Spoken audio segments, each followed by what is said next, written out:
तो विवेक श्रीवास्तव जी, आपकी सरकार है केरल में, आप किसी मस्जिद के या मुस्लिम धार्मिक स्थल में हैसियत हो तो किसी हिंदू मंत्री को उसका अध्यक्ष बना के दिखा दीजिए। हाँ, यहां सिर्फ यही नहीं हुआ, फरहाद हाकिम को देवस्थानम बोर्ड का चेयरमैन ममता बनर्जी जी ने भी बनाया है। इसलिए आप लोगों की जो सेक्युलरिज्म की विचित्र व्याख्या है। कांग्रेस के विवेक श्रीवास्तव, उनका कहना था आजम खान 2013 में जब कुंभ के अध्यक्ष थे तब उन्होंने बहुत अच्छा काम किया था। उसी पर सुधांशु जी ने कहा, आपकी सरकार है केरल में, आप वहां पर किसी भी हिंदू को मस्जिद का अध्यक्ष बनाकर देखिए। इसके आगे उन्होंने कहा, बंगाल में ममता बनर्जी की सरकार ने एक मंदिर का अध्यक्ष एक मुस्लिम को बना दिया है। अगर आजम खान महाकुंभ मेले के हेड हो सकते हैं तो वक्फ बोर्ड में कोई हिंदू क्यों नहीं हो सकता? बिल्कुल होना चाहिए। और वक्फ के कई ऐसे स्टेट गवर्नमेंट में जहां हिंदू है, कौन बना? सीओ हिंदू है, स्टेट गवर्नमेंट अपॉइंट करती है, बीजेपी ने अपॉइंट किया है। कहां गलत है? सुधांशु जी, कहां अपॉइंट हुए? कहां अपॉइंट हुए हैं?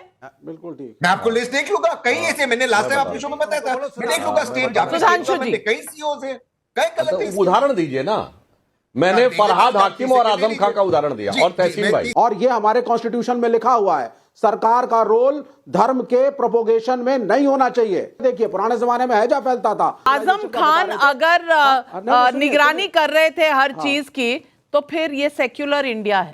बिल्कुल, बहुत गजब का तर्क देते हैं। ये वही शख्स है ना, ये वही लोग हैं ना जो कहते थे वक्फ बोर्ड को यदि सरकार मैनेज करेगी तो एक गैर मुस्लिम वक्फ बोर्ड की संपत्ति को कैसे मैनेज कर सकता? आप पूछिए विवेक श्रीवास्तव से।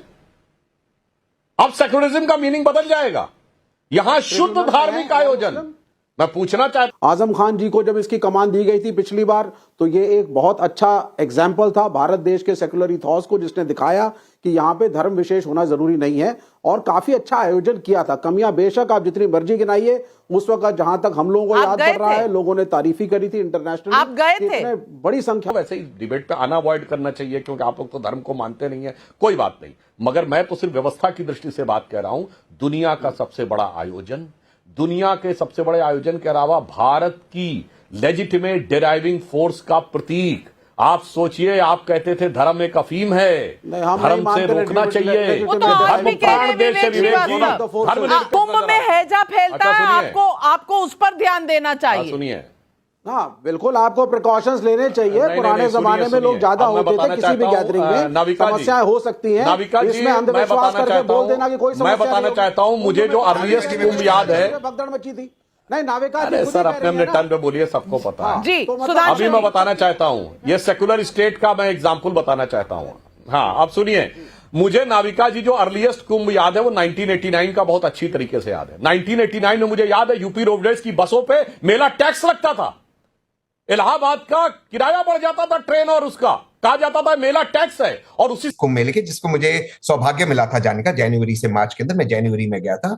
और सीएजी लिखी, ऑफिशियल है, टाइम्स ऑफ इंडिया की रिपोर्ट है, किस तरह से मिसमैनेजमेंट था, पैसों को किस तरह से, पैसे का पूरा हिसाब नहीं हुआ है, वेस्ट डिस्पोजल, क्राउड मॉनिटरिंग में गड़बड़ी थी। ये सीएजी की रिपोर्ट है। और उत्तर प्रदेश सरकार ने ऑफिशियली बयान दिया है कि we will report, official spokesperson UP government का। सुधांशु जी, मैं आपको रिपोर्ट और न्यूज़पेपर आर्टिकल भी भेज दूंगा। ये सीएजी की रिपोर्ट पर अगर उत्तर प्रदेश की उस वक्त की सरकार ने गलत काम किया था, तो वही गलत काम तो योगी आदित्यनाथ जी की सरकार ने किया था। अब सवाल यह है कि हर सरकार का एक कर्तव्य होता है कि वो अच्छे से अच्छी सुविधाएं दे। अनुराग भाई बराबर बोल रहे। और दोबारा से मैं पूछ रहा हूं, ये इनविटेशन की बात कहां से आई? जिसको जाना है, जैसे मुझे तो कोई इनविटेशन मिला नहीं था 2019 में, मुझे सौभाग्य मिला जाने का, मैं वहां पर गया। तहसीन भाई, जी, आप जब सीएजी की रिपोर्ट की बात करते हैं, तहसीन भाई, आप सीएजी की बात करते हैं, आप पढ़े लिखे वकील हैं, तो मीडिया रिपोर्ट के आधार पर नहीं, सीएजी की रिपोर्ट कोट करके बोलना चाहिए। और अगर 2019 में सीएजी की रिपोर्ट पर कोई आपत्तिजनक था तो ये बताइए, सीएजी की रिपोर्ट पार्लियामेंट की किस कमेटी में आती है? पब्लिक अकाउंट्स कमेटी में। पीएससी का चेयरमैन कौन था? अधीर रंजन चौधरी, कांग्रेस के नेता। बोलिए, 2019 में थे, क्यों नहीं तलब किया?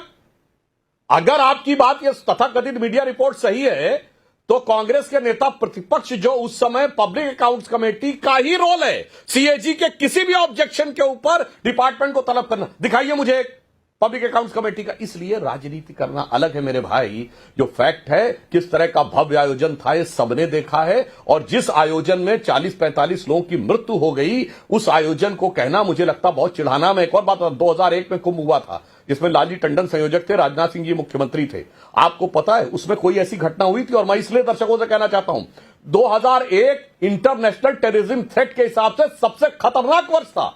उसी वर्ष में 9/11 हुआ था, बाद में उसी में बाद में पार्लियामेंट में अटैक हुआ था। ओसामा बिन लादेन ने दिसंबर 1999 में भारत के खिलाफ जिहाद की घोषणा की थी, और उस समय कोई अफगानिस्तान में नाटो की फोर्सेस नहीं थी। उस समय इंडिया में ससेप्टेबिलिटी ऑफ टेररिस्ट अटैक सबसे ज्यादा थी। इसके बावजूद सब कुछ शांतिपूर्ण ढंग से हुआ था। इसीलिए मैं कहना चाहता हूं, जब आप लोग बात करें, अगर आपको लगता सीएजी थी तो पीएसी का चेयरमैन क्या कर रहा था? नवकार जी, सबसे पहले तो मैं ये कहूंगा कि मैंने भी वो सीएजी की रिपोर्ट खोल ली है, और तहसीन भाई मैं कह रहा हूं कि लाइन पढ़ के बताइएगा। हमारे सामने भी ब्रीफ खुल गया है, आपसे बात करते मैंने वो रिपोर्ट खोल ली क्योंकि मुझे भी ध्यान में था। वो कह रहे हैं कि 27 करोड़ दिया गया था, एलोकेट किया गया था, 2100 समथिंग करोड़ का खर्च हुआ। वो कह रहे हैं कि जो इंफ्रास्ट्रक्चर था उसका ऑप्टिमम यूटिलाइजेशन नहीं हुआ। वो कह रहे हैं जो वेस्ट ट्रीटमेंट प्लांट था उसका और ज्यादा बेहतर तरीके से इस्तेमाल हो सकता है। वो कह रहे हैं कि जितना पब्लिसिटी पर दिया गया था उससे ज्यादा खर्च कर दिया गया। ये सारी बातें उस रिपोर्ट में है, लेकिन उस रिपोर्ट में किसी करप्शन की, किसी भ्रष्टाचार की लाइन जरा आप पढ़ के सुनाइए। मैं ये सुनना चाह रहा हूं क्योंकि मैं जानता हूं, मैं इसीलिए इस रिपोर्ट के मैंने खोल लिया था। जब आपने जिक्र किया ना तो मेरे सामने भी खुली, पैरा वाइज बात करेंगे। बताइए जी। थैंक यू हर्षवर्धन जी, आपने मुझे ये मौका दिया। तो ये बात तो साबित हो गई कि सीएजी की रिपोर्ट फाइल हुई थी 19 अगस्त को। फॉर इंस्टेंस, मैं अंग्रेजी में पढ़ते इसका अनुवाद कर देता। नहीं, एक हर्षवर्धन भाई, ये तो किसी ने कॉन्टेस्ट नहीं किया था। नहीं, हर्षवर्धन भाई, बस एक लाइन हाँ, मैं पब्लिक एक्सपेंडिचर होगा उसका ऑडिट पढ़ते बताता हूँ हर्षवर्धन जी। अरे ये तो सुन लीजिए हर्षवर्धन जी, एक्सपेंडिचर का मतलब ऑडिट होगा। जी तहसीन, करप्शन का चार्ज कहां है बताइए? पढ़ा करप्शन का, पढ़ते बताता हूं और फिर हिंदी में अनुवाद करूंगा।